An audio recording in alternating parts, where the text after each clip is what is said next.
एक दिन पीपा जी और सीता सहचरी जी चीदर चिदरानी जी के दर्शन करने के लिए गए। गृहस्थ भक्त थे चीदर चिदरानी जी, तो द्वारिका में भगवत साक्षात्कार के बाद वहां द्वारिका में महिमा सुनी। कुछ चीदर चिदरानी जी नाम के एक भक्त हैं, तो वहां गए।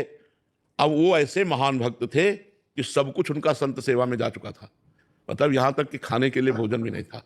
वो भगवत आश्रित निरंतर नाम जप, और एक वस्त्र चीदर जी के शरीर में फटा पुराना धोते और एक नया वस्त्र चिदरानी जी के शरीर में था। चीदर जी ने देखा पीपा जी और सीता सहचरी आई, बहुत ही एकदम विकल हो गए कि इतने बड़े महान संत हमारे पास आए, मिले, खूब आनंद से बैठे। चीदर जी घर गए अंदर और चिदरानी जी से कहा आज संत विमुख जाएंगे, क्योंकि हमारे पास कुछ है नहीं, बाजार में कोई उधार देता नहीं, कुछ नहीं है जिसको हम बेच सके, क्या करें। तो चिदरानी जी ने कहा आप शोक मत करो, ये हमारा नया वस्त्र है, कुछ बिकी जाएगा टका 2 टका का, तो इससे चावल और दाल खरीद लाना, जो भी मिले भोग तो लगा देंगे। वो प्रसन्न हो गए।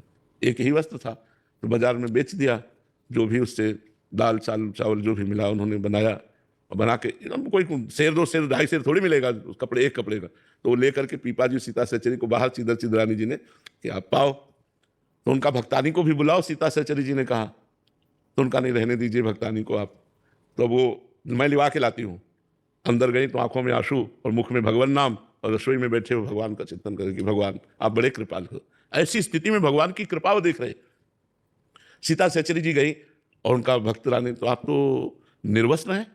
आंख उठाई और कहा हमने सुना था कि आपने द्वारिकाधीश का दर्शन किया है, तो हमारी आकांक्षा थी कि जब आप मिलोगी तो भगवान की रूप माधुरी का वर्णन करोगी। क्या इस नाशवान शरीर के विषय में प्रश्न किया, नंगा ही पैदा होगा, अगर नंगा ही मर जाए तो क्या फर्क पड़ता है। समझ गई घर की स्थिति देख करके कि ये वस्त्र बेच करके पीपा जी के पास गए और बोले कि हमें लग रहा था कि हम महान भक्त हैं, राजपाट छोड़ करके टाट पट्टी लगाकर भगवान का भजन करते हैं, लेकिन आज हमारा वो भी अभिमान दूर हो गया, क्योंकि हमसे महान भक्त निकले जिन्होंने हमारे स्वागत के लिए अपने तन का वस्त्र बेच दिया। ऐसे भक्तों के जो उदाहरण आते हैं, अब मतलब ऐसे ऐसे उदाहरण आते हैं जो दिमाग में काम ही नहीं करेंगे, दिमाग में ही काम नहीं करेंगे कि ऐसा कैसे हो सकता है, ऐसा कैसे हो सकता है।